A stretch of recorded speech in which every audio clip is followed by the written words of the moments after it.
Share needles. It's like practically recycling. That was my advice. Oh, no way. Oh my God. No way. Oh my God.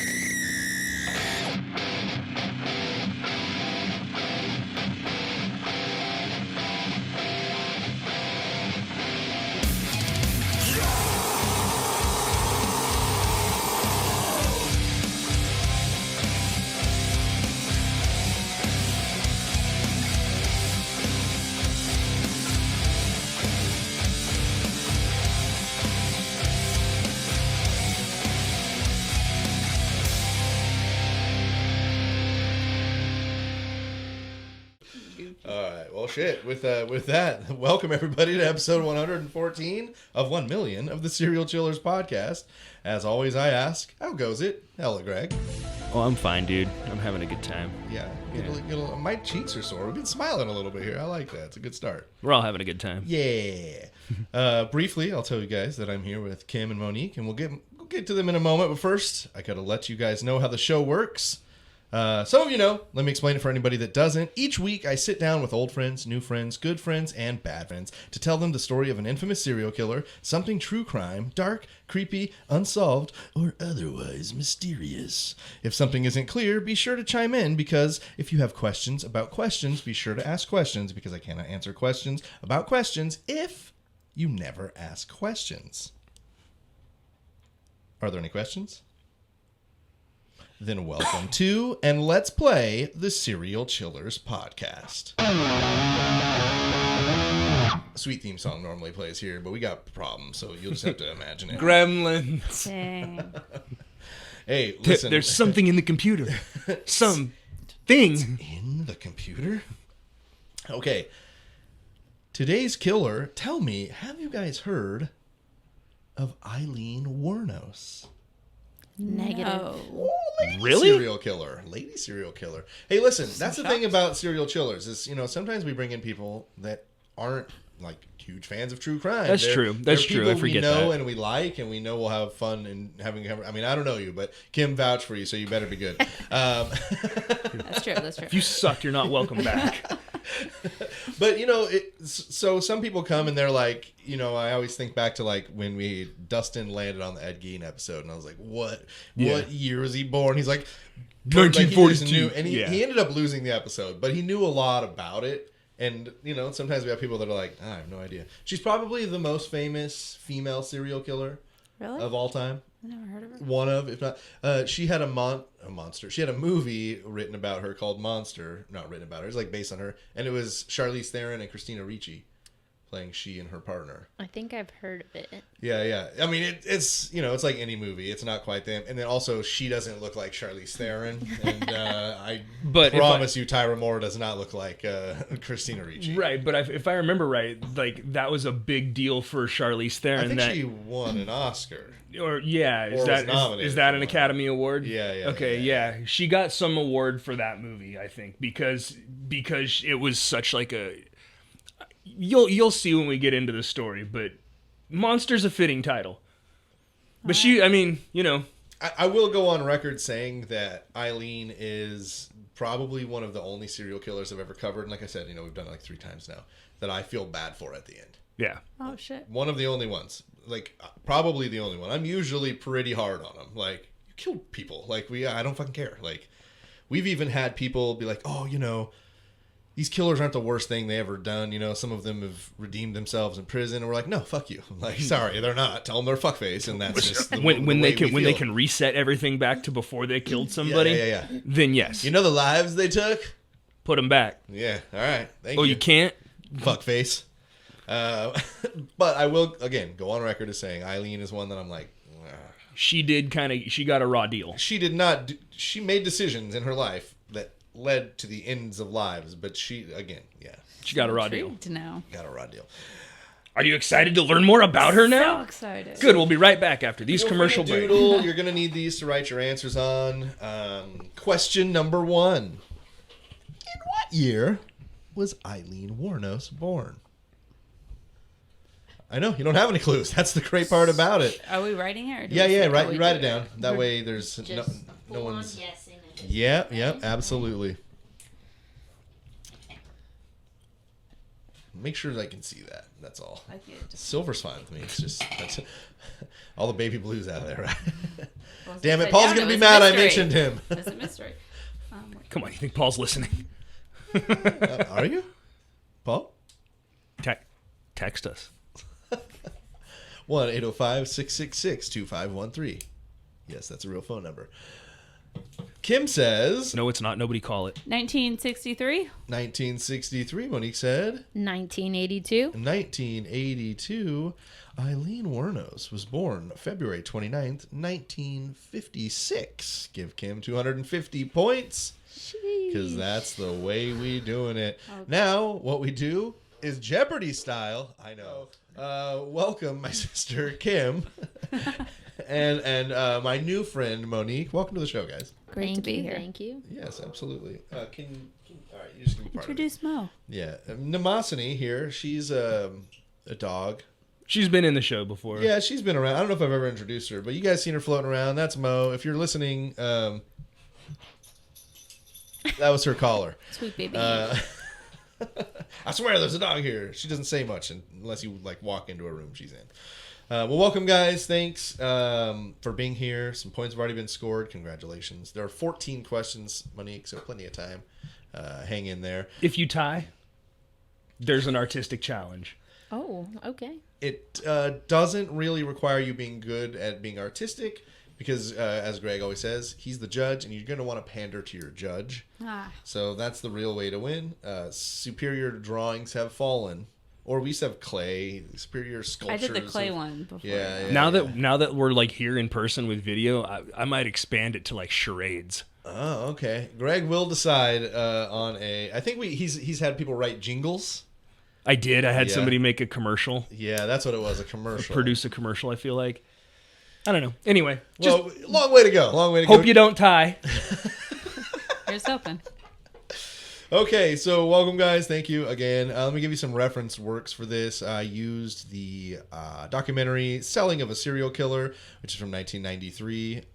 The other one is called Aileen Wuornos, Life and Death of a Serial Killer, by the same director 10 years later, while she's in prison. Both of those were directed by Nick Broomfield. Lethal Intent is a book by Sue Russell. Time.Graphics Timeline by Daniel Singery. Oh, it's a Time.Graphics. I apologize. It's the website. Time.Graphics Timeline by Daniel Singery. Oxygen.com. How Aileen Wuornos Went from Sex Worker to America's First Female Serial Killer. A 2018 article by Vander Hayden. And Bustle.com. Aileen Wuornos Was Terrifying but Fascinating. A 2015 article by Alicia. Find us on all the Instamediagrams. But at this point, this isn't the first episode you listen to. Check out serialchillerspod.com. That has all the links to all the bullshit right here on the screen if you're watching. Lonelyfans.com. That's true. Greg opened up lonelyfanszz.com. It's where if you sign You'll up, figure it out. He's You'll so figure happy it. You'll about figure it out. Just go visit lonelyfanswith2z's.com. Greg's got a business venture. Jesus. And also, if you want to mail us any cool drugs or anything, P.O. Box 1229, Clovis, California, 93613. If they're dangerous drugs, just attention. Hello, Greg, on those. Again, serialchillerspod.com for everything. Give to the Patreon, you fuckers. And thanks to all those who already have. Born February 29th, 1956, as Eileen Carol Pittman in Rochester, Michigan. She was born as a Frank breech baby. Are you guys familiar with that term? I was not until this. Okay, so a breech baby comes out feet first. A Frank breech baby comes out butt first, but folded. Interesting. Yeah, it's like the most dangerous way a live birth can take place for a child through the birth canal. I feel like gunpoint is the most dangerous way. But well, I guess there's not enough enough data for the statistics How to could really it show. even get that so that it Whoa, buddy, listen. That's a lot. I've been there and seen it. You can get anything through there at that point. Like it's wild. So her mother Diane would be one of the largest piece of shit moms we've ever had on the show. Didn't give her much of a chance to become great either. Okay, like I said before we started, I don't know if Greg edited it out, but I'm going to put it on record here again. only serial killer I feel bad for. Oh, like, did horrible shit. But also had horrible shit done to her. Yeah. Real horrible shit. Aileen is 16 years old. Oh, sorry. Nope. Skipped a whole little paragraph there, didn't I? Skipped a few years there, pal. Although she may not have had much of a chance herself because she was giving birth to Aileen as she was 16 years old and she was married at 20. So her mom also, didn't really work out for them. They had been married since her mother was 14, and she filed for divorce only by a few weeks after Eileen's birth. So she gives birth to Aileen. She's been married since she was 14. She got pregnant for the first time at 16. She's now 20. Gives birth to Aileen. Gets divorced. Real busy time in her life right now. Really, Those late teenage years are tough. really emotionally Formative. Although her time with Diane was brief, she would spend zero time with her father because he was in jail at the time of her birth. It would later come out that Leo Pittman, her father, was schizophrenic, but this would not be an excuse for the fact that he was incarcerated for and later charged with kidnapping and sodomizing a 7-year-old girl. Gotcha. These are the role models. If you are a person who believes in nature over nurture, even if she were adopted, the genetics don't feel great here. Not a good chance. Yeah, but she's spending some time with these people too. So he would never be a part of Eileen's life though, so that's probably just for the better. She just, has his genes in there. 1960, January, Aileen is almost 4 years old and Diane decided to give up her children. So she's like, you know what? I can't fucking do it anymore. 4 years old, like this is the time that I understand. Yeah, it gets tough then. I never thought about giving them up though. You can just do that? Never? Not even once? I mean, like leaving for a while maybe. Never giving them up. Going to get smoked. You don't even smoke. I do now. Closes the door. Aileen and her brother would be left in the care of her mom's grandparents, and unfortunately, they were not good people at all either. Fervent alcoholics who only really focused on getting their next drink. Despite that, they did try for Aileen and her brother, officially legally adopting them in the March of 1960. When you say only focused on getting their next drink, in my head, what I see is two just like severely alcoholic geriatric people walking down the street like the witches from Hocus Pocus, like like looking for booze. I think you're not that far off though. So that's close. That's in the neighborhood. Yeah, I think that they may have worked, but that was the idea. Is that like that was the only reason they worked? So you work for booze, you get fucked up, you have a job that's like you work for booze money and pay bills with the change. If there's anybody, you don't need the lights to drink. You know what I'm saying? Playing a game called Drink in the Dark. How do you play? Well, you let your power bill get shut off, and then you get hammered. You just, yeah, by the way, I'm raising my grandchildren, so, Just ignore them. I do. Okay, but they were officially adopted. Aileen would take a turn for the worse around this time, become very infamous in the neighborhood because with the neighborhood kids, because she was known to perform sexual acts to get the things that she wanted. She's like 7.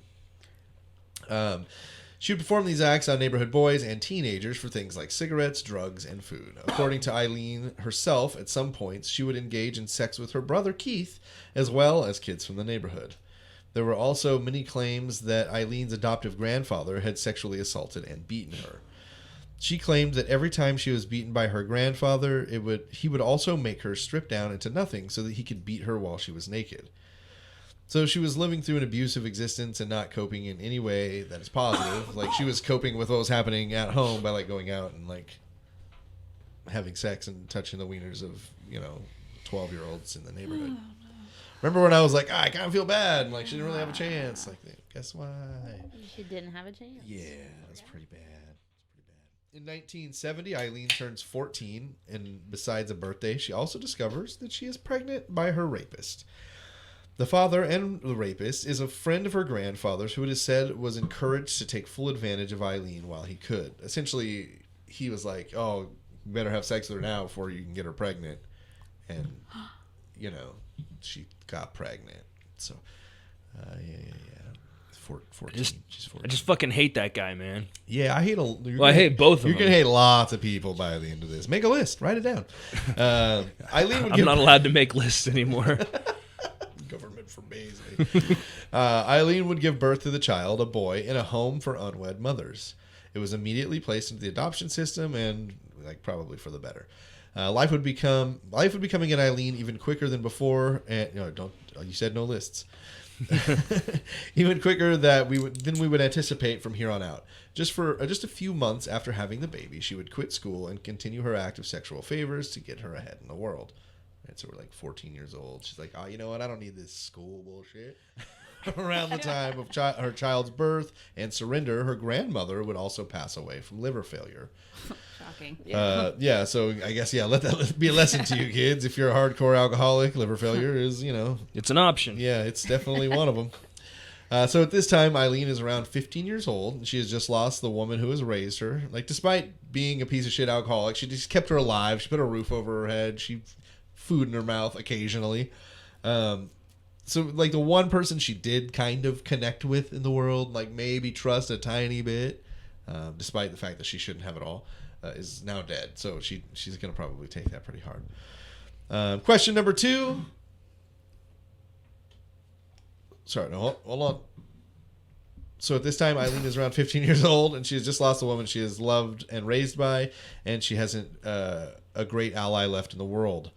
Question number 2. What was her grandpa's reaction to all of this? Is it A, he began to bond with Eileen more, realizing the error in his ways? He kicked Eileen the fuck out. He moved off to Florida and left Eileen behind, or he killed himself. I know which one I want it to be. Right. A, he began to bond with Eileen more. B, he kicked Eileen the fuck out.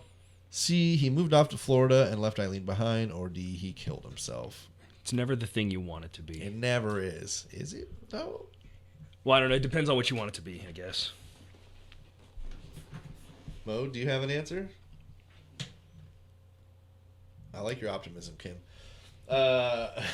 Monique says B, kicked her the fuck out. Kim says he began to bond with Eileen more, realizing the error of his ways. That's so wrong, it's not funny. At this time, her grandfather tells her that she is no longer welcome in her home. 250 points for Monique. See, there you go. You're on the board. Boom. Shut out no longer. I do appreciate your optimism. That wasn't optimistic. I just thought she was going to get extra fucked up by bonding with him more. I see. No. He was just like, oh, you don't live here anymore. Goodbye. So it was at this point Eileen would become a full-time sex worker and live in the Michigan woods near her home. I don't know if you guys know anything about Michigan. I forgot about that. And the weather there. It's not pretty cold. Yeah. It's not they're not nice winters at all. Little freezing, little snow. If you didn't know that, now you do. There was a group of other sex workers that Eileen kind of fell in with, and one was a man who showed Eileen how to build an effective shelter for living outdoors in the Midwest. They would take this Michigan forest they lived in. Always nearby, there were lumberjacks working, and when the lumber companies take the trees, they take the tree and then they lop off the top and they rip out the stump, and the stumps they just leave around. And so Eileen and these other sex workers would take these stumps and stack them up and stuff all the cracks with mud and grass, and they would live inside the little stump cave. And so that was their homes in the Michigan winters. And some of them were legit.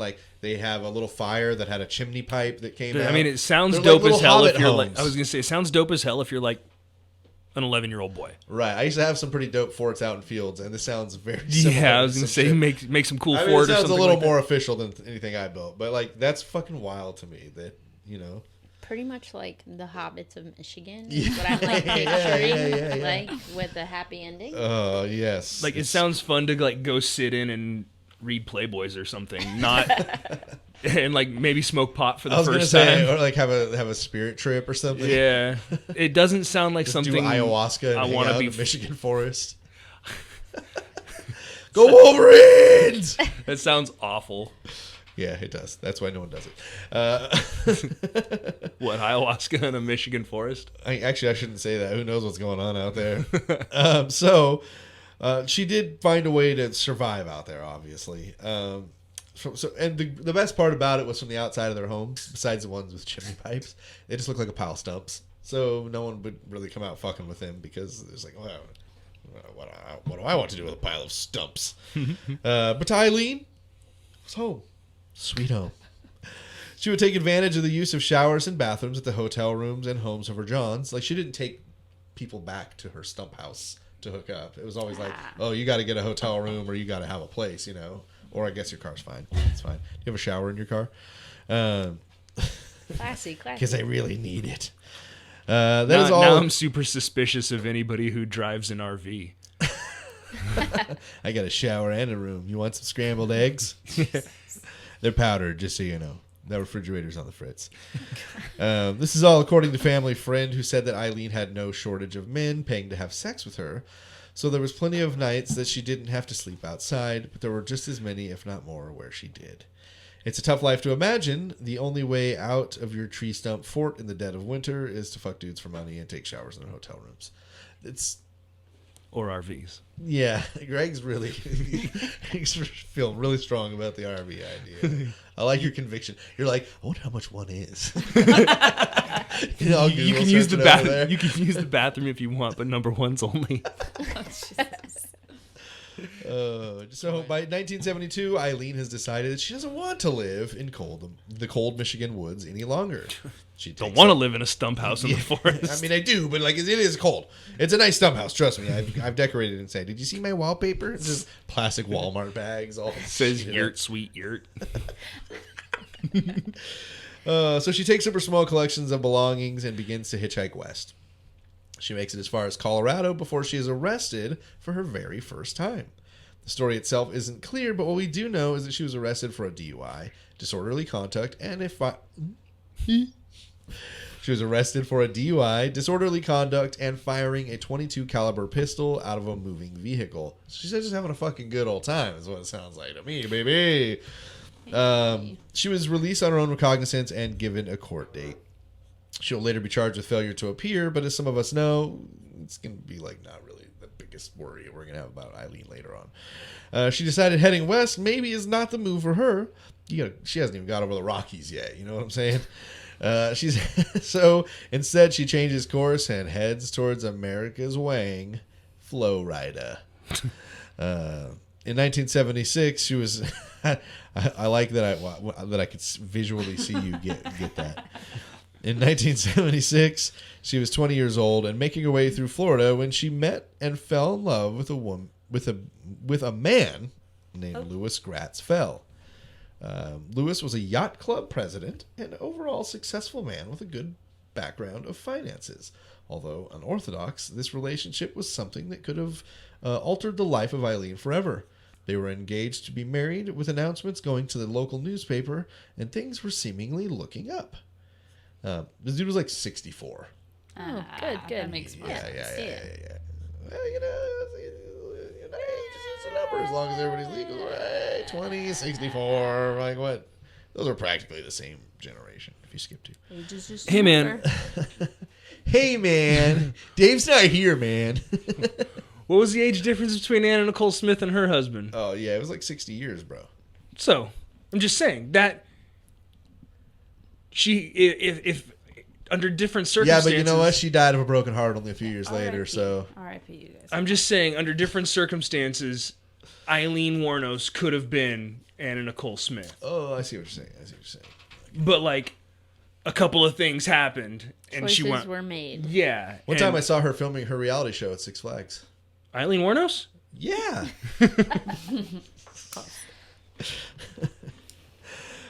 So let's see. So I mean, look. At this point, literally, like the newspaper has, hey, look, it's Louis Gratz Felds, and this totally not a hooker from Michigan. You guys ever seen a stump house? I show you how to make one after the honeymoon, fuckers. Your grandkids are gonna love this. So, however, several incidents at a local dive bar surrounding Aileen were all happening leading up to the wedding. At one point, she would be put in jail over an assault that took place. Several incidents at a local dive bar surrounding Aileen. Hey, listen, innocent until proven guilty, Greg. That's fine. At one point, she'd even be put in jail over an assault that took place in this dive bar. Despite all this, the two were married and lived happily ever after. Just kidding. Within only a few weeks, they did get married. That's the true part. The happily ever after part isn't. He was like, I can look past assaults because I don't know what he was thinking, honestly. But hey, you know, she's passionate. The and heart I like wants that. what it wants, you know. Within only a few weeks, Lewis would be filing for a restraining order against Aileen and attempting to have his marriage annulled. Why? Because despite her utter insanity at times, she was also physically abusing Lewis. Including beating him with his own cane. So after this failed Florida situation, she would return to Michigan with her tail between her legs. She was fucking married to a rich dude who was probably going to die soon, and she just couldn't help but, like, get into some tussles at the local dive bar. She fumbled the bag. Yeah, you got to secure the bag, baby. 100%. And then beat him with his own cane? Aw. Do that That's in just private, insult to you know? injury. That's like mugging somebody when they have a gun and I then mean, he shooting was a them with yacht their own club gun. president. Couldn't she just go live on the yacht if she didn't really like, you know, she's like, we're married, but like, I like the flow of the water and stuff. Or She whatever. could have, but she couldn't spell or pronounce it, so nobody knew what she was talking about. Is I'm looking for my husband's yacht. that a name? Is that... In July of 1976, she was arrested in Michigan at a club in Mansalona. She was charged with assault and disturbing the peace. I wrote disturbing the peach. Disturbing the peace due to throwing a cue ball at a bartender's head. Did she hit him? I mean, she got the assault charge, so And- I have to imagine yes. and I- Contact was Yeah. made. I think if you're Yeah. close enough where people know what you were throwing at, yeah, I think that counts. And Aileen, like, I don't know if we can pull up the picture again. We only have one little small picture of her. She was wiry. Like, I feel like Aileen Wuornos would have beat the shit out of any of us. Like, you get us in our prime and Aileen in our prime. I feel like she was probably kicking our fucking asses. Like, Not maybe only- not any only two that, of us. not only that, but it's gonna be like the weirdest fight you've ever fought. Like, you remember that story? She's of gonna be the only person who has real life pocket sand. Except it's not gonna be pocket sand. It's just gonna be ground down glass. Jesus Christ. Aileen, ow! I know, right, motherfucker? Like, she seems like the kind of person who would say shit like, I tape razor blades between my toes so I can kick people. Like, doesn't she, though? Like, and as we get into this, you'll hear that. She is that person. All right, listen. She threw a cue ball at her bartender's head, charged with assault, disturbing the peach. As you can see, Eileen's quite the firecracker. Question number 3. What was the name of the bar that she was tossed out of and did some tossing in? Ew. Because get the cue ball. You think she had Was like it A, Bernie's Bar, B, Bert's Biker Bar, C, Barry's Beer Palace, or D, Bottles, Brews, and Brats? Do you think she had like a clever one-liner? Do you think she was like, "I'll break," huh, and whipped it at him? I hope not. I hope she did. I hope somebody was writing for her. Bernie's Bar, Bert's Biker Bar, Barry's Beer Palace, or Bottles, Brews, and Brats? All right, Kim said Bernie's Bar. Monique said Bert's Biker Bar. Bert's Biker Bar. I do love a good alliteration, but it was the first one. Bernie's Bar. 250 points to Kim. Plenty of time. Don't worry, guys. Just a few days later, her brother Keith would die of esophageal cancer. She was the beneficiary of his life insurance policy, which paid out $10,000. Now remember, we're like late 70s $10,000. So that's literally like $40,000. It's not like quit your job forever money, but for Aileen Wuornos, who like recently lived in a stump house, that's some pretty good cash. Like, let's be real. It makes me think of Knocked Up when he's like, gets his foot run over by the mail truck or whatever, and she's like, "How much do you have?" And he's like, "I don't know, like $18,000 left." And she's like, "Really?" And he's like, "Yeah, it's enough to live another 10, 12 years." It's not. So just another couple days later, Aileen would again be pulled over for drunk driving and be fined $105 for the infraction. However, she remembered just got fucking paid out, baby. 105, no problem. I'm going to do it again. She was also to have said to spend money on a few luxuries and would be broke within only a few months. Fuck. Why didn't she invest in an IRA? One such luxury was a new car that she only had a few weeks before wrecking it. This is why we can't have nice things, Aileen. She gets a fucking Cadillac and wrecks into a ditch. Like, I don't give a fuck.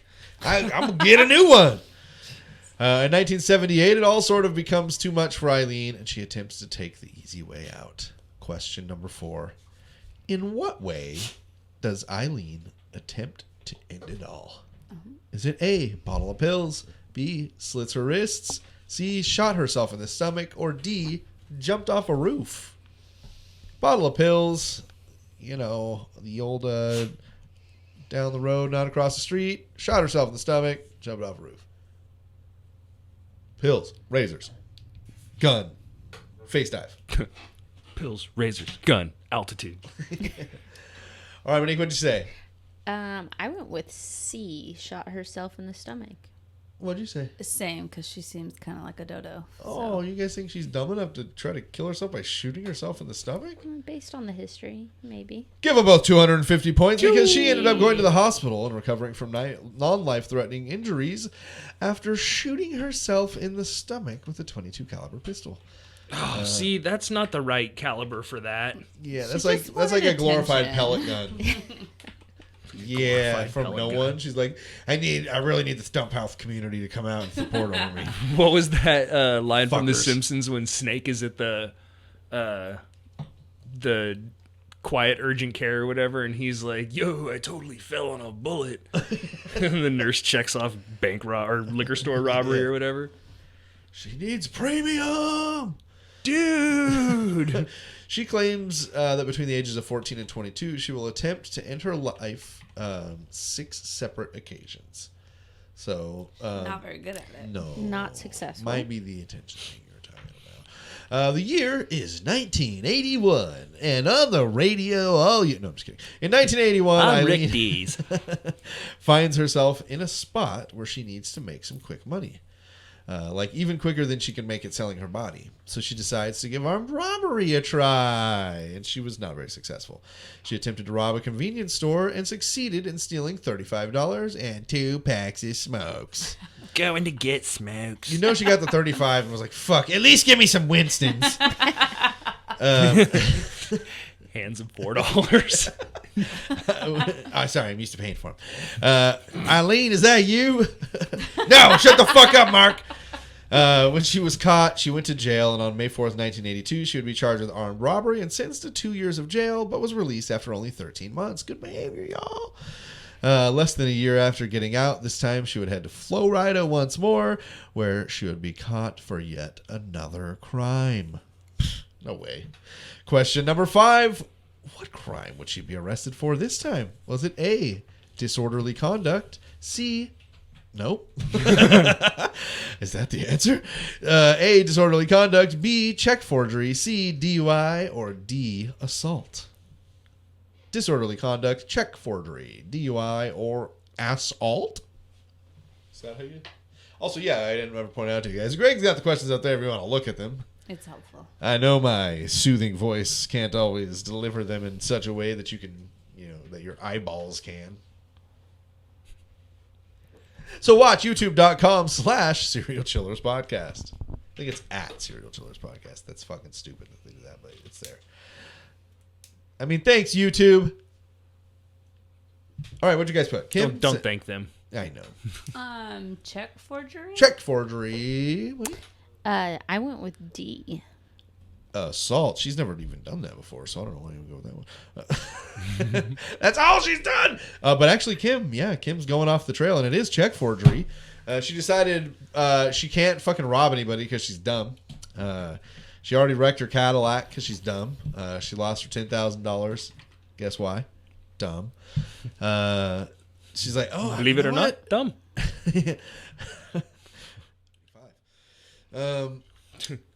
Okay, so yes, it was a check forgery. Also, because she got caught, she's not good at that either. She's not good at anything. It's kind of just Eileen's thing, not being good at things. Passing forged checks at a bank in Key West, Florida. Later the following year, a .22 pistol and ammunition were stolen in a breaking and entering case. Guess who took them? Aileen was named as a suspect, but was never charged for the theft of the firearm.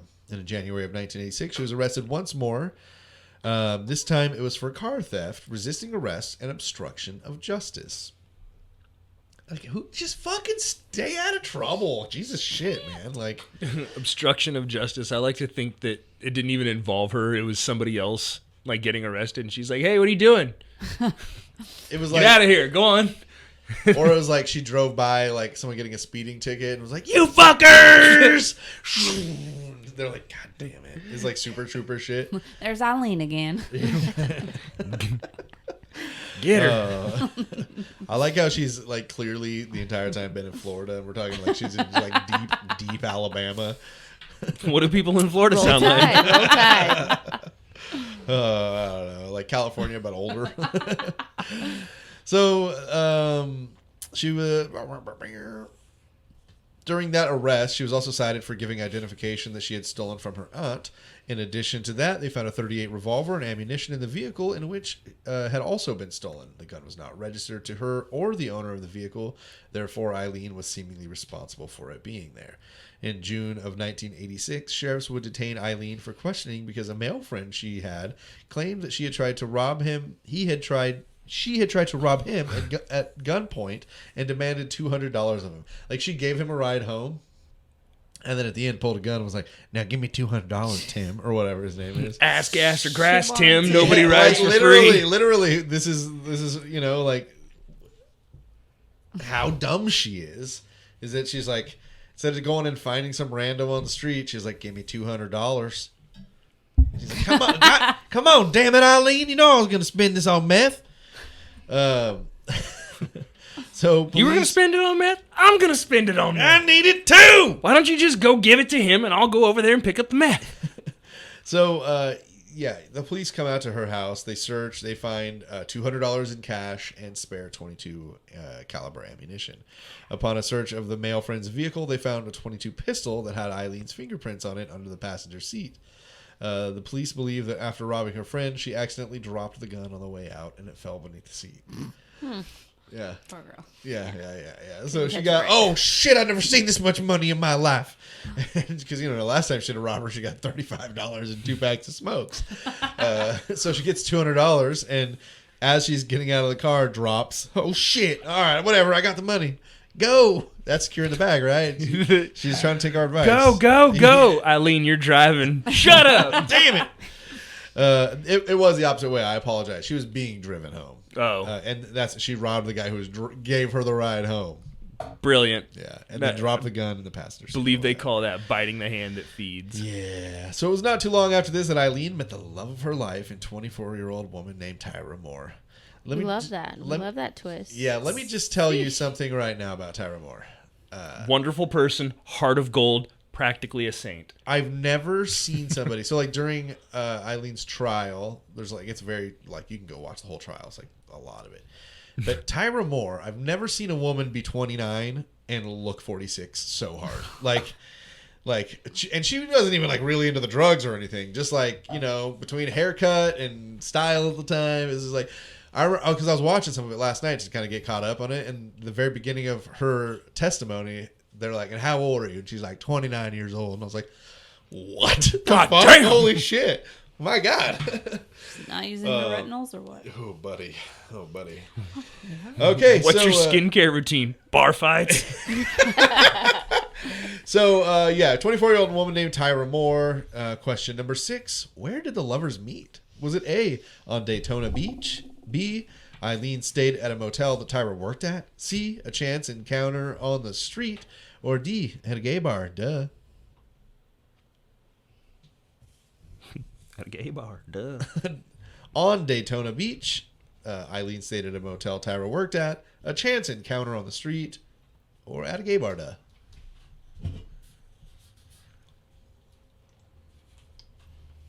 Trying to figure out what a barda is. Yeah, look it up. You got there's 4 monitors over there. Is that what these are? All right, Kim stayed at a motel that Tyra worked at. What'd you say, Monique? Same. Oh, I tried to give you the answer. It was at a gay bar, duh. Well, you shouldn't have made a joke about it because then it didn't seem like that could have been the answer. That's called being a game show host where you don't want to get anybody some points. Well, keep your mouth shut next time, okay? Never. Ooh. Never. I will Sing. never, ever. I'm going to try to trick you on all of them now. Yeah, they met at a Daytona Beach gay bar called the Zodiac and would almost immediately move in together. That's fucking love, you guys. At the time they first got together, Tyra was a hotel maid and was pretty good at her job. Hey, that's why all the questions are built around thing, because they also met at a Daytona Beach gay club. They didn't meet on Daytona Beach, but they met at a Daytona Beach. Right? Trickery. Slightly. That's the idea, though, right? I'm like that asshole teacher who like really gives trick questions. Because nobody wins anything anyway, you guys. So I'm just really here to try to demoralize.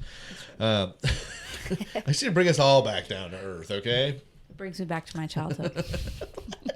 You were mean to me. So at the time they first got together, Tyra was a hotel maid. She was like middle management. She was pretty good at her job. She got their shit done. People trusted her. Due to her wanting to be with Aileen whenever she could, she quit her job to allow Aileen to support them off of her sex work.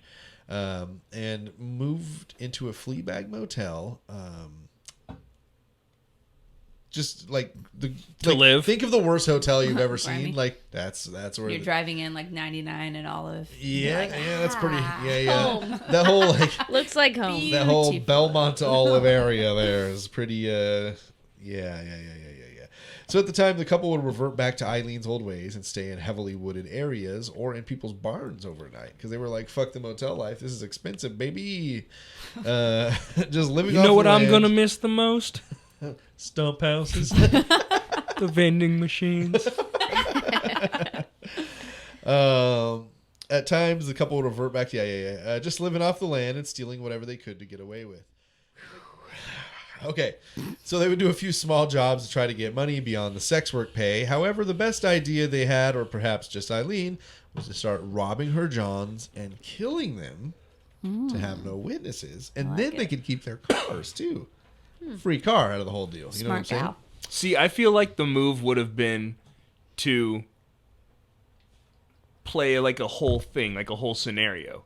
Like, Explain. okay, so Charlize Theron goes in with the John, right? And then they do Close enough. They do what they're gonna do. She gets paid. They're almost done. Tyra kicks in the door. She's like, "Give me all your money," and they both are like, "Oh shit, okay," and they give her all their money. Then she's like, "Well, damn, I'm out some money." I'm out money too, so it's not just you. And then then she leaves and goes on about her day, and then like. You know what I'm saying? Like, Yeah, she could have just taken the money after the sex and it Greg, could have you just been sound over. like a career criminal. Not There's- really. That's a 'cause whole bunch of extra steps. What are you talking about? She had to have the sex and she already got the money. That's what I'm saying. There doesn't And need to then- be a Or robbery as Asha well. Had to have the IQ to like do that. yeah, right? but I mean, if Should've you're fucked it gonna up. if you're gonna rob it, if She you're gonna Tyra rob would've kicked though, in the door. She's like, Tyra? Oh shit! shut up. Forgot the plan. That's what I'm saying. Like if she pretended to like be robbed as well, then they could have got away with it. They wouldn't have to kill people, and they could just be like hooking and robbing and. I think Monique Sleeping was in right. stump This houses. is- Hooking and that's far- robbing. There's more than one step to that plan. You can take their money and kill them too. In Monster, there's Look, if you kill the John, you get your money back. it's just like GTA. There's one scene in Monster where like she picks up like one pathetic older dude, and she feels hella bad for him. She like jerks him off. She's like, "All right, get out." And she, you know what I mean? Like it was like, "Hey, look, she's got a heart." Like that's what I always took from that scene. It was like, "Oh, come on, guys, she's not that bad." I think before Aaron Brockovich, Aileen Wuornos was the hooker with the heart of gold. Oh my god. Okay, so look, they're just grinding, guys. They're out there hustling, little sex work, little side work. I think Tyra I could thought have just that was stayed, implied. stayed in middle management, and like they could have probably just like lived at the hotel, right? Like, don't some people do that? Anyway, so this is one version of the story. The other one would be that Aileen was attacked and defended herself with lethal force on 7 different occasions. So either she planned to rob and kill, or she had to defend herself with lethal force 7 times. She does sound like the kind of person who'd be like, hit me. And then when you hit her, she'd like go bananas and just like Like shoot you twice in the throat. bite the tip of your nose off or something. And then when the police show up, she's like, well, he hit me first. Wuornos, she's very in love with Tyra. She would say of her that it was love beyond imaginable. Earthly words cannot describe how I felt about Tyra. Only alien words. Listen. Bleep, blop, blop, bleep, blop. Just kidding. That ended after the whole how I felt about Tyra thing. Aileen would never change her love for Tyra, ever. Over the 12 months approximately, Aileen would commit 7 murders, and they would start with a man named Richard Mallory. Aileen was dedicated to Tyra. She loved that bitch. Even like later, Tyra not very fucking cool to her. Like after it all started to go down, Eileen's like, "I'm sorry, baby. I'm gonna fix this for you." And I'm not exaggerating what Aileen sounds like. So trust me, this is mostly we exaggerate, and when people are dumb, we use the southern accent. This one just really kind of.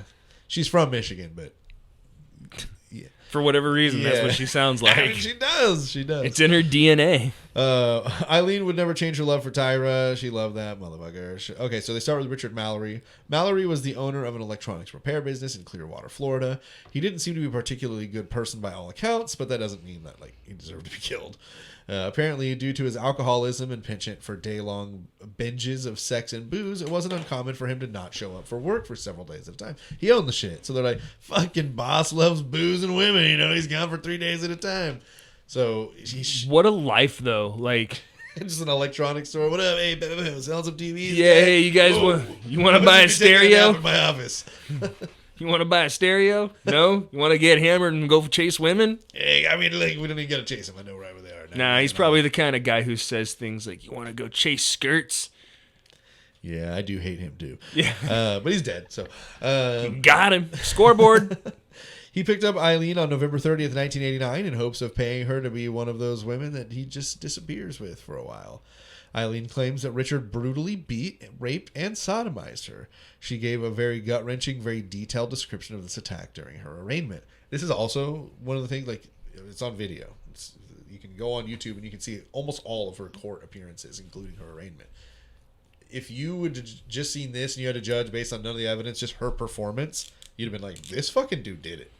It was she could have won an Academy Award alongside Charlize Theron for this one. She should have been an actress. Yeah. Mr. They don't Molly. really take people from stump houses, though.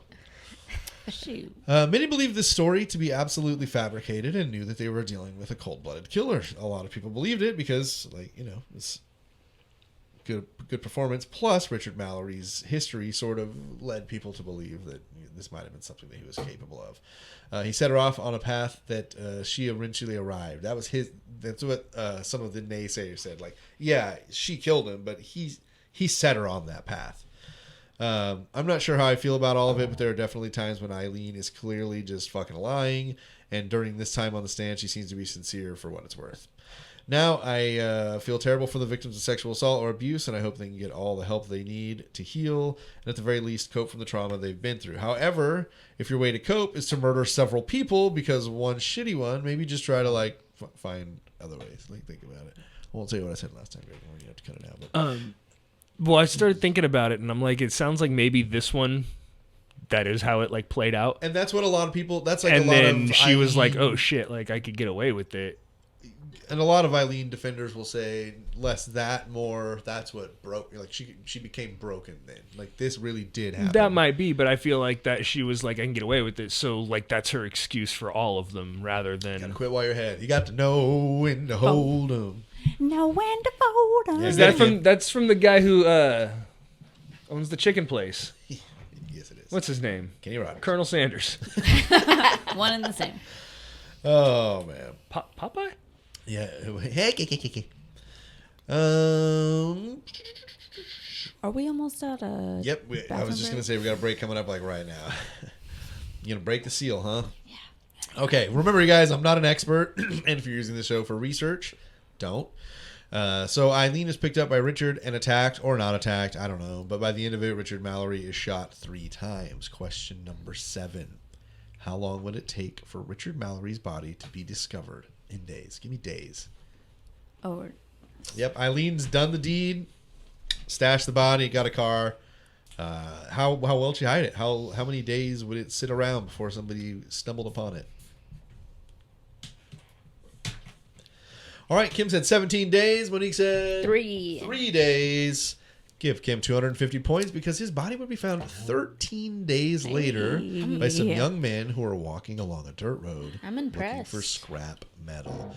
Okay, so what do we got? Kim's got... Hold on, don't rush me. I would never do that. Okay, what was the question? Let's give me some scores here, and we're going to head to a break. 1250 to 500. All right, plenty of time. Plenty of time. Doing great. Plenty of time. That's only halfway. Only halfway. So don't let Kim get like 2,500. And you know what I'm saying? You start scoring. Yeah, Monique, I don't know what your plan was, but now you try to get the points, okay? Oh, shit. Okay. Dang. So I'm going to somehow make Kim's questions harder now. I'm just extending this because I really know you need a break. So I'm just like taking an extra time. You're shaking over there a little bit. All right, let's take a break here. We'll be back. Come back or we'll kill you.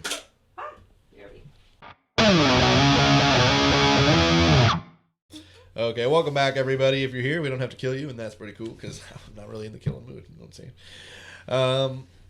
We were last talking about Richard Mallory. He had been discovered after 13 days after Aileen had killed him. So he'd been out in the Florida swamp weather for 13 days. Probably pretty Humid, hot. Yeah. So some young men were gathering some scrap metal along a dirt road.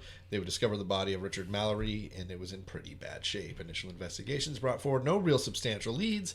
The case would eventually go cold, as no real clues were found, other than the body of Richard himself. On June 1st, another naked man would be found in the woods of Citrus County, Florida. This is about 40 miles south of Tampa Bay.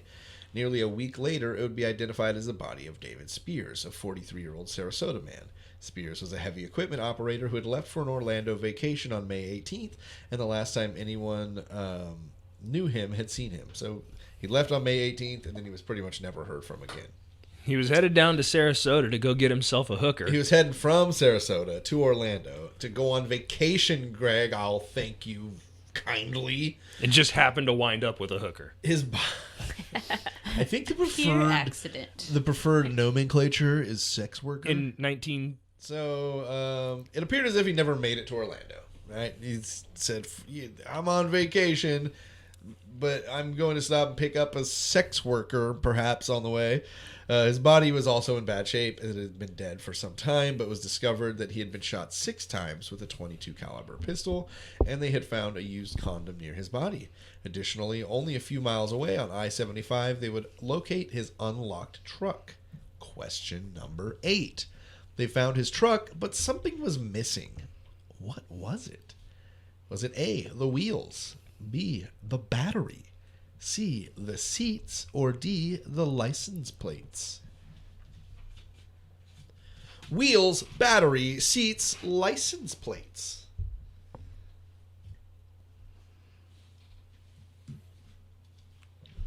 All right, Monique, what'd you say? I would like to hope that it was D, the license plates. Maybe Aileen had just enough sense. Maybe. Or she was like, I can get $60 for these wheels. Kim, what'd you say? The wheels? Did you say the wheels? I said the wheels. Aileen had a little sense this time, and the truck was missing the license plate. Heyo. 250 points for Monique. Closing the gap. No clues were found within the truck initially to link anyone to the crime, but another body was found off of I-75 on June 6th, wrapped in an electric blanket. This time the body was so badly decomposed. What was it plugged into? I just want to keep him warm, this fucker. He attacked me, but I got respect. This time the body was so badly decomposed that the medical examiners were not able to obtain any fingerprints from it for identification. They also could not estimate time of death due to the advanced stages of decomposition, but 9 bullets were found inside the decomposed body, but the decomp process had actually damaged the bullets, but not so much that they weren't recognizable. So enough to where they weren't going to be able to use it for like any forensic, they could like, oh, this came from this gun, because the body was so badly decayed that it started to break down the metal of the bullets that were left behind as well. That's crazy. That's crazy that a decaying body can break down bullets. I mean, they weren't like... I mean, if they have an electric blanket, right? Yeah. I mean... Furthers the process. it was just a whole. I'm sure there was just a soup of things happening there. Literally. Don't call it a soup. A whole soup of things. Yeah, I mean, that's what it is. I know. A little stew. A little gazpacho. Tomato soup served ice cold. Who'd have thought? So they were identified as what, you guessed it, 22s. So also they're 22s. Like that's if something's gonna start breaking down, that little guy. Oh, yeah, so there's not much of it to begin with, is what you're saying. I'm here to kill you. Nah, probably not. Well, I brought 8 of my buddies. Fuck. Yeah. So this man was named. Where did I put his first name? Super cool. His last name's Karskaden. He was very hard to identify, and it took several weeks for officers in neighboring counties to make connections to realize that the body they had was that of Carl Karskaden, yes, 40-year-old. That's not what I was going to guess. I was going to guess Rolando. Rolando Karskaden? Yep, Carl. Carl Karskaden. Lame. There are eyewitnesses who claim to see Aileen with Carl's car, in addition to the fact that she pawned a gun that was registered to him. Why? How can you even do that? Like, this is registered to Carl Karskaden. I'll give you $32 for it. Sold. On the 4th of July, 1990, Aileen and Tyra would get into a solo vehicle incident that was witnessed by a woman named Rhonda Bailey. The two women exited the car and began throwing beer cans into the woods, and upon noticing that Rhonda had seen them, asked her not to call the police, as their father's house was right up the street. The two got back into the car and just drove down the road before the car gave up on them. So, like, put yourself, you're a Rhonda Bailey, you're like out on your porch sipping some iced tea, doing Sudoku, and and you just hear this Cadillac crashes in a ditch, and two individuals climb out, very troll-like, and start throwing beer cans. Come on, Tyra, clean this shit out of here. Throwing beer cans into the woods. They see you, and they're like, hey, don't call the cops or nothing. My dad lives right up the road. They get back in and drive like 100 feet down the road. The car's all... yeah. I would be like, oh, okay. Normal. I would not call the up. cops. I gotta wake up. Yeah. I think Rhonda Bailey was concerned.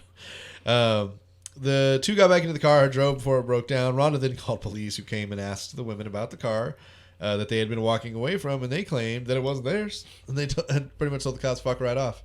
Because it wasn't registered to them. So the car was like there, and they're like, oh, you guys got out of that car? And they were like, no. What car? Yeah, that woman said you got out. I'm like, well, she's wrong. It wasn't us. At least she had enough sense to do that. Yeah. That lady needs to learn to mind her business. Good thing we know she lives at 492 Elm Street. Right down the street from my dad. It does kind of make sense. So, like, what are the cops? What can you be like? No, it is yours, right? And they're like, no, not ours. Oh shit! All right, there we go. We need, what's that stuff called? Evidence. Also, we don't care. We don't care. So the women would disappear, Tyra and Aileen, and the cops would go back to investigate the vehicle accident, and that would show that all of the windows and the windshield are broken, and there appeared to be a large amount of blood spread throughout the interior. Remember, they had just talked to Tyra and Aileen, and they did not notice that any of that might have been some of that evidence we were talking about. They could have been like, well, your face kind of scratched up, has some glass stuck in it. I think you might have something to do with that. No, everything's broken, but they realize that the blood is probably not from either of them. It's spread throughout the interior. The car was a 1988 Pontiac Sunbird that was registered to a man named Peter Stearns, who disappeared nearly a month prior to this. He was a 65-year-old man driving from his home in Jupiter, Florida to visit some friends in Arkansas. He was a retired merchant seaman and had spent most of his spare time working with Christian ministries. It's like, for all intents and purposes, like a fairly good dude. And she's like, nah, give me that car, bitch. Troy Burris was a delivery truck driver. He's also going to have a run-in with Aileen Wuornos. But before we get there, question number 9. What did Troy deliver? Was it milk, bread, sausage, or donuts? Troy Burris, the delivery driver. What was it? What was in that truck? What do you got in there, Troy? I hope it's milk so I can finally chow down on that fucking confetti. I have milk. Eat the confetti if you want, man. I had a little before I came Where out. was this located? This is in Florida. Florida. Yeah, somewhere in there, in the America's Wang section.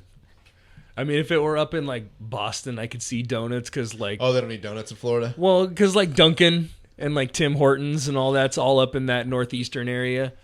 I'm sure there's an equally large donut corporation in the South. They're illegal. Just nobody says Dunkin' Donuts. Yeah. All right, Kim said he delivered bread. Monique, what'd you say? That's what I went with. Too. Also, bread delivery. Troy Burris does sound like a fucking bread delivery guy. He's the bread man. But he delivered for Gilchrist sausage. Yeah, See, that's what I was going to say is because sausage. Florida's delivery. known for its sausage. Yeah, totally. That's what I think of. America's Wang sausages. I The mean, sausage state. We've got the most flaccid sausage around. so who got points? No one. Sick burn. So he left for his route early in the morning on July 30th. Hey. However, 30 minutes after Troy was to return, his boss got suspicious. The boss called his last few deliveries and discovered that Troy had not made several of them. Troy's like pretty solid dude. Like he's the kind of guy that like if he's not back 10 minutes before his shift's supposed to be over, you're like, man, where the hell's Troy? And then it's like 30 minutes, 40 minutes. The boss like, better fucking check on this guy. And he hadn't made like I think his last 4 deliveries. So a call was made to Troy's wife, and a small search party went into action. So his coworkers, his wife go out, just seeing if there's an accident anywhere. Troy was officially reported missing at 2 a.m., and at 4 a.m., sheriff's deputies had located his truck on State Road 19, 20 miles south of where they thought he would be. Just full of sausages. So many sausages. The truck was unlocked, but the keys were missing. 5 days later, a family went out for a picnic in a clearing off of Highway 19, and what they discovered would shock them. Look at I'm like the Daily Mail now or something. A badly decomposed body that had rapidly progressed due to the Florida heat and humidity. The body was around 8 miles from his truck and just about unidentifiable. The thing they used to identify him tentatively was his wedding ring. There was another suspect wanted for this murder initially, as he was a drifter that had been identified as being in the area of the body during the time in which it went missing. They always try and pin it on the drifter. Yeah, it's always the drifter, man. They're really just trying to get from A to B, Leave the drifter alone. Official stance of the Serial Killers podcast. As they investigated the man further, it became quite clear that he had nothing to do with it. See, idiots. One September day, a man named Derek Humphreys went on his last day of work at the Sumterville office of Florida's Department of Health and Rehabilitative Services. What a fucking smooth title that is. Good job. Yeah, or the FDHRS. See, it's not smooth either way. I'd have renamed the whole thing just to make it smooth. You know what I'm saying? At this job, he's a protective investigator who helped abused and injured children. Oh, no, I feel like a dick. It was his last day at Sumterville office, as he was transferred to the Ocala office the following week. However, he would never make it to his job there. September 10th was he and his wife's 35th wedding anniversary, and he would go missing on September 11th. Never forget. His body was found just 1 day later. Question number 10. How many times did Aileen shoot Dick Humphreys? You kind of have a little history now. I've told you how many bullets we found in these guys. How many times did she pull the trigger on Dick? This one's just open. No multiple choice. Closest to the answer gets 250 points. If you nail it, this is for 500. So 500 points if you can just land right on it. Kim said 4. Monique said 7. Give Monique 500 points because, yes, Aileen shot Dick Humphrey with a total of 7 bullet wounds. 6 were recovered from his body, and a 7th passed through his wrist and was not recovered. That makes it a pretty close game there, doesn't it? That ties it up. Oh, see that advice we gave you right before the break? Gotcha. The following month, they would find his car in Suwannee County. About another month later, they would find the nude body of a man named Walter Antonio, a 60-year-old trucker who moonlighted as a security guard and a reserve police officer. He was shot 4 times. Oh, if only this were your question. With a .22 pistol. His car was found 5 days later in Brevard County. After the July 4th accident with Peter Seam's car, Aileen and Tyra became fairly prime suspects for a lot of the things that are going on. No way. I can't believe that. Surprise. It only makes sense. Yeah. We keep seeing these people around all these crimes that are being committed. Yeah, they're It's actually so kind of weird. like murders too. Super weird. So the police were given the description by one of the officers at the scenes from Rhonda calling him in. What followed was a media campaign to locate the 2 women. Victims' belongings began to crop up in pawn shops across Florida, and one of the receipts from a pawn shop had prints that matched a print found in Peter Seam's vehicle. So, like, there's some pretty decent police work happening here, right? Like, they're like, all right, fuck, we got to go back. I think it all ties back to those 2 chicks we let go. Let's make up for this. And they've, like, got fingerprints that match something from a murder scene. Now we've got it on tied to another murder from a receipt that was sold at a pawn shop. And, like, I think we're seeing some, like, pretty decent police work taking place. And again, I think this is the second episode in a row that we've said that. We don't say that a lot. Yeah, usually we're like, man, they really fucked this up bad. I mean, as an armchair detective, I feel like a lot of us, especially people in the true crime community, have the benefit of hindsight, where they can be like, "Oh, well, you should have looked here." When, oh yeah, I could never solve it. When that person is like completely known to you. I can barely solve like mildly difficult puzzles on video games. I was gonna say I tie my shoes when I pull them out of the box, so I never have to tie them again. And I don't tie them; I knot them. Note to self: get Greg slip-on shoes for Christmas. Or Velcro. Ooh. Just straight black leather with 2 Velcro straps. Yeah, dude. Just New Balance. So later this print would be identified as that of Aileen Wuornos, as she had a record and her prints were in the criminal database. So, connections. On January 9th, police believe they have everything they need to make an arrest and do so at the Last Resort Biker Bar in Volusia County, Florida. So they've like got her located. They've got a lot of this shit pinned on her. And they're like, yeah, we'll just wait till she's out in the open. We're going to bring her down. So they arrest her at the Last Resort. And they're also after Tyra. She's very tied in. Question number 11. How long would it take to find Tyra? Was it A, 3 weeks, B, 10 days, C, 4 days, or D, 1 day? For the lead. For the lead. 3 weeks, 10 days, 4 days, or 1 day? We're trying to track down Tyra. How long does it take? Do you think Aileen would just give her up? Just be like... Aileen would never fucking do that. You don't think so? Nope. I mean, I know we talked about how much she loves her, but Nope, like, you think 100% no. Get her arrested so she could come be with her? If they were like, hey, Aileen, we'll get you out of the death penalty if you just give up Tyra, she'd have been like, put the needle in me now, motherfuckers. That's a good Aileen. Thank you. Kim said D, 1 day. Monique said 3 weeks. 3 weeks. Give Kim the lead once more Yo! on 250 points, because on January 10th, they would locate Tyra all the way in everybody's favorite pencil or paper company's area, Scranton, Pennsylvania. That's right. She made it all the way to Dwight Scranton. didn't solve the crime. I know. Maybe she's the Scranton Strangler.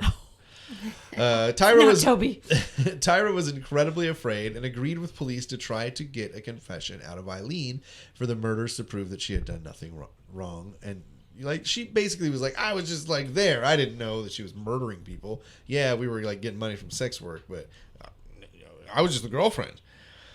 So she would try to do this in exchange for immunity from prosecution. She made a few recorded phone calls to incarcerated Aileen, in which she pleaded with Aileen to help her clear her name and get her family away from the situation. It would take only days for Aileen to confess to all of the murders and say that Tyra had nothing to do with them. She was the love of Aileen's life, and she knew that. And she knew that Aileen would do anything to protect her, and Aileen delivered.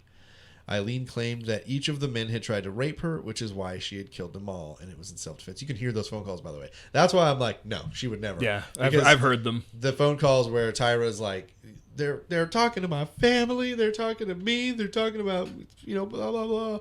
And Aileen straight up in prison, she's like, don't worry, honey, I got you. I'm taking care of this. I'm going to take care of this. Don't worry. Don't you even worry, Tyra. I love you. Like, in prison, like she's in full control, right? Like she's just been arrested for 7 murders. Like, don't worry about it, sweetheart. I got this. And I'm gonna make it all go away. I'll use all my money and power to yeah, get you but I mean, this. she fucking did. So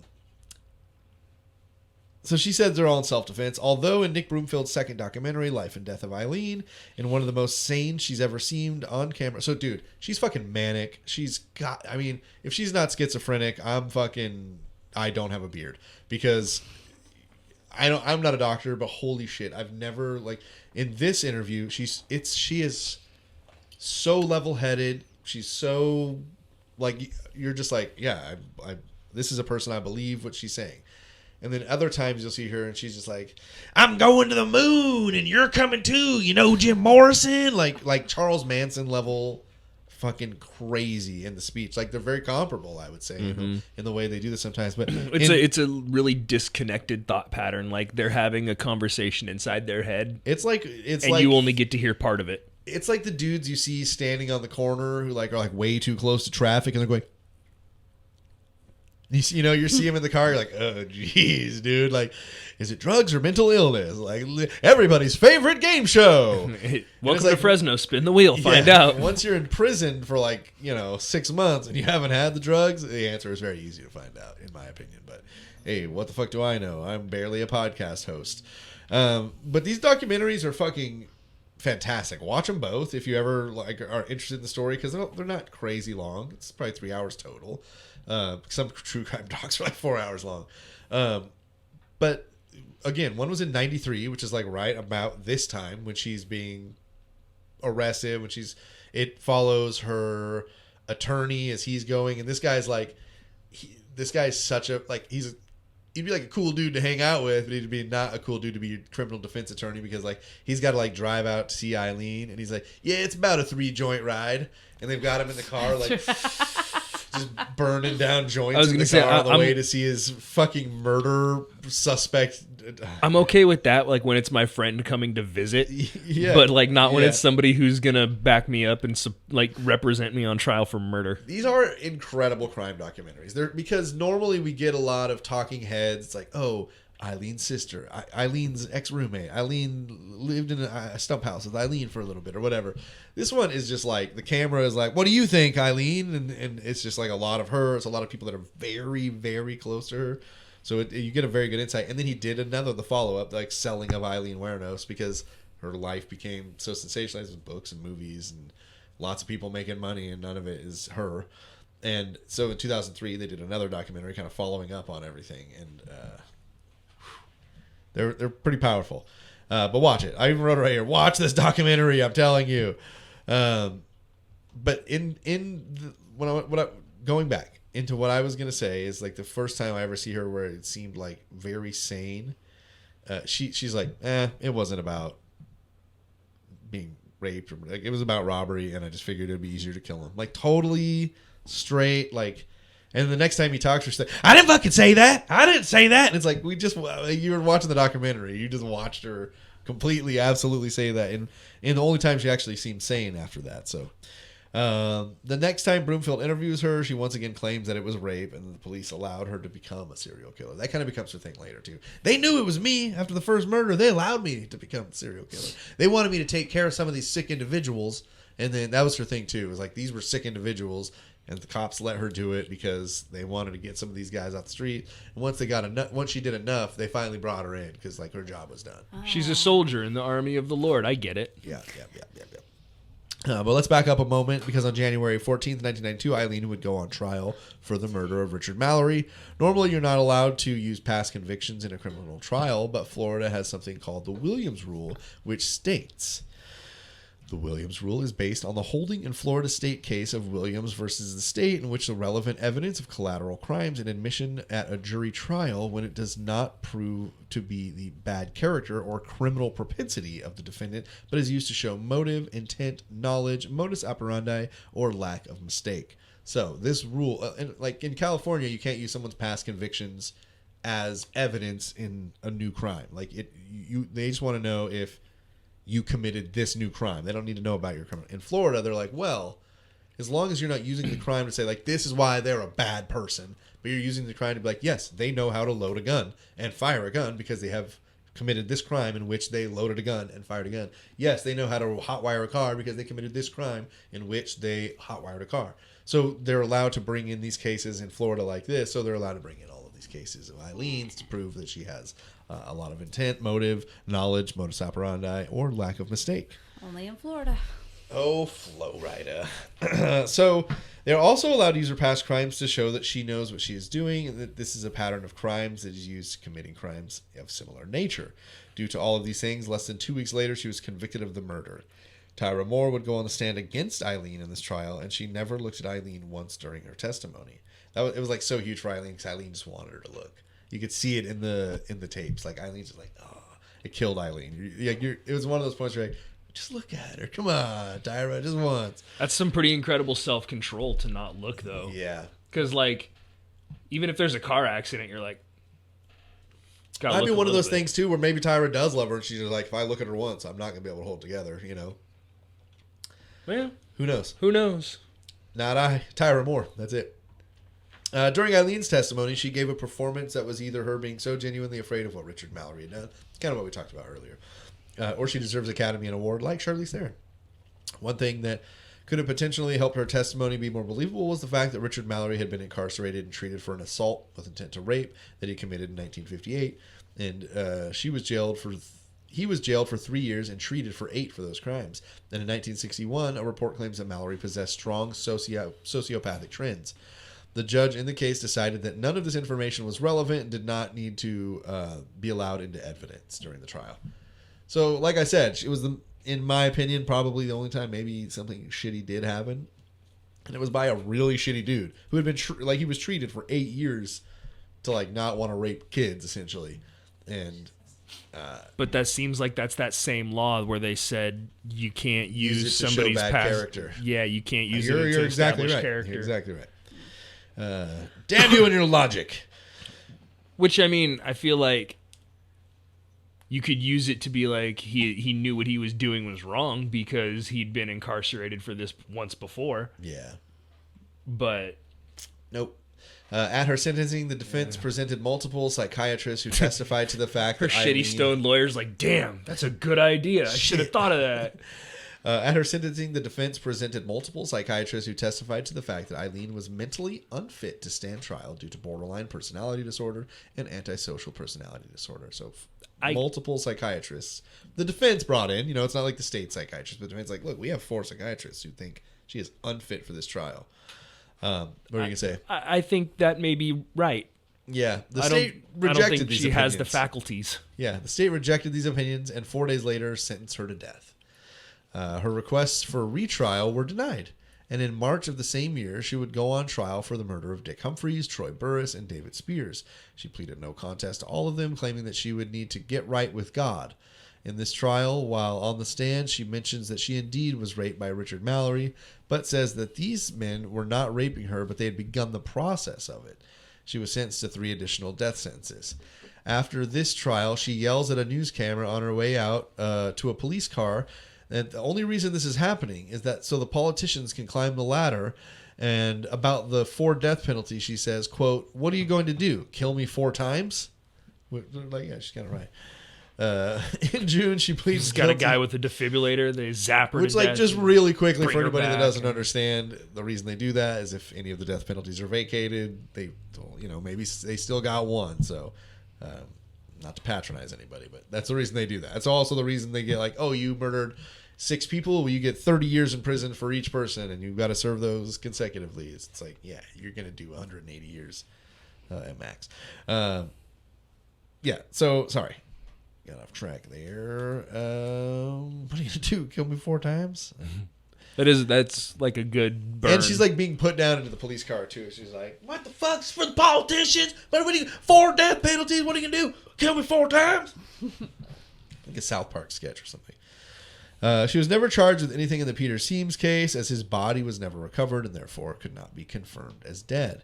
After her trial, she was given a psychopathy checklist. Question number 12. The checklist is 20 questions, scoring either 0, 1, or 2, so the maximum of 40 points. What was Eileen's score? Closest to the answer will get 250 points. If you nail this one, I'm going to give you 1,000, because it's 0 through 40. You got a 1 in 40 chance of nailing it. Yeah, so 1,000 points if you could tell me exactly what her score was. 0 through 40, 250 points to the closest. This could be game-changing. Kim said 38. Monique said 32. 32. Ooh, Price is Righted.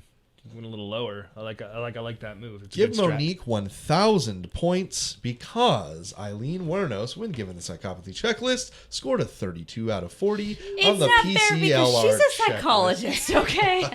I learned from the best. Hey, best. listen. Every now and again, you get an advantage from the things you know and the done. questions. This has Please excuse me, become one. So, of are our, you familiar then with the PCLR checklist? I am not. Okay, well, that's what this is. The cutoff for psychopathy is 30, and therefore Aileen was well within the operation range of a psychopath. This has become one of the highest scoring, Check you guys out. like 1,500 to 2,250. That is combined. It might be the highest scores Yeah. of the season. Just a couple of you serial guys. killer girls over here. Hey yo, Hey, doing Still it. got 2 Don't questions cross left too. us. Yeah, I was gonna say, is there a chance for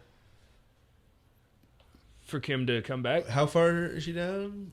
She's down by 750. No, I don't think so. Ooh, Here's knockout what I'll blow do. on question 14. Here's my what girl. I'll do. I will. Let's see. 750. You said.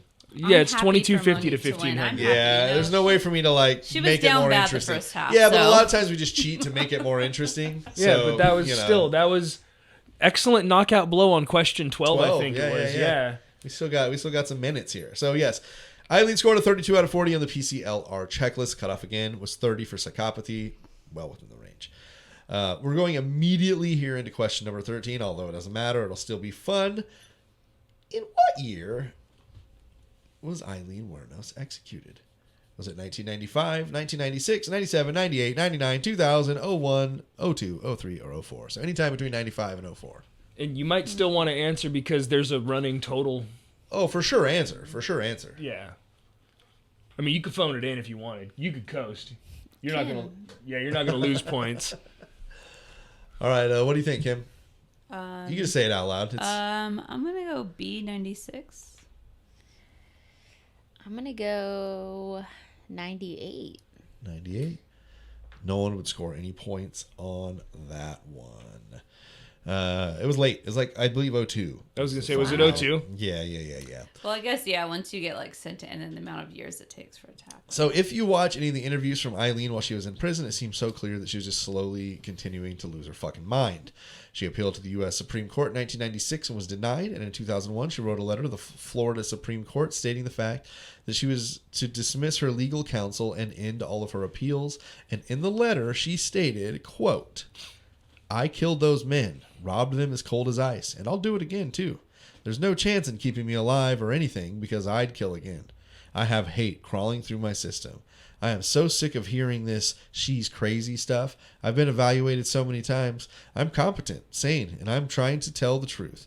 I'm one who seriously hates human life and would kill again." In 2002, Why does that sound like a Slipknot song? yeah. "I felt the kill rise up in me. I'd do that shit again, trust me." That was great. In 2002, Aileen began accusing the prison of poisoning her food with dirt, saliva, and urine. She claims to have overheard guards claiming they want to push her over the edge so that she kills herself before her execution.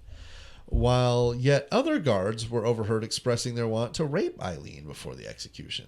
This is all claimed by Aileen, though. She complained of everything under the sun from there on out: water pressure, being woken up constantly, strip searches, tight cuffs, etc. Weeks before her death, she had one last interview with Nick Broomfield, that's the one who did those 2 documentaries, in which she doubles back to the fact that she had been raped and that the police let her become a serial killer. Additionally, she says that while at her holding prison, BCI, Broward Correctional Institute, they used sonic pressure on her head. She claims that every time she complained, they tried to make her look a little bit more nuts. So, I mean, whatever sonic pressure is. Like frequencies played at a certain, or like tones played at a certain They frequency. just hit her with to, the brown note? I mean, they had to do experiments to figure out where the brown note was. Yeah. You know? Man. Yeah, I wish I should have put like an Aileen clip up here or something. Like, you guys got to see at least, if you don't watch the documentaries, just like look up a hot clip of her just talking. It's fucking nuts. She's fucking, I think I got one more like quote in here that you'll... Oh, it is right here. Okay. Okay. So she says the cops knew what she was doing all along. They allowed her to keep going to clean up the streets of bad men. But as soon as she cleaned up enough, they arrested her and made her a serial killer. As she's discussing with Nick, she kind of snaps and says, quote, "You sabotaged my ass. Society and the cops and the system. A raped woman got executed and was used for books and movies and shit." Her final on-camera words were, "Thanks a lot, society, for railroading my ass." What she said was not untrue. A few officers who were on the initial case were forced to resign from their positions after it came out that they had sold some of their inside information to be used in movies and books. On October 9th, 2002, Aileen would be killed by lethal injection. There are different stories on what was her last meal. Some say it was KFC chicken and fries with her sister. Others say that she declined a final meal and instead asked for a cup of coffee. While not spoken on camera, her final words were written down and for some reason told to the media after the execution. And I'm not sure whose idea it was to share this, but I swear the fucking like sheriff of Brevard County or whatever who like attends the execution and like gives the final words. He's like, and Aileen had final words she, would like to express. And I guess it's like they do it for the press. I don't know if it's tradition, if it's law or whatever. But this is like the one where I'd have written It's my it down birthday, and been baby. like, Smoke my butt. yeah. It would have been like, I would have written and be like, all right, we're not going to do this one. But anyways, she said, quote, they asked her, "Do you have any final words?" And she said, quote, "Yes, I would just like to say I'm sailing with the rock and I'll be back like Independence Day with Jesus. June 6th, like the movie, big mothership and all. I'll be back. I'll be back."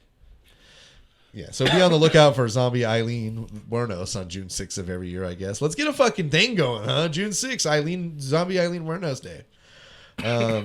It should be said that by the end, she was out of her fucking mind, right? Like, I mean, you got the degree, you tell me, but it sounds like she's out of her fucking mind. I know you'd have to evaluate and stuff, but listen, I don't have to. She's out of her fucking mind. It should be said that by the end, she's out of her mind, and I think that they try to push her execution pretty quickly. Like, she was executed quicker than the average male is executed on death row in Florida. And the average female is executed almost 2 times slower than the average male. So it sounds like she got railroaded a little.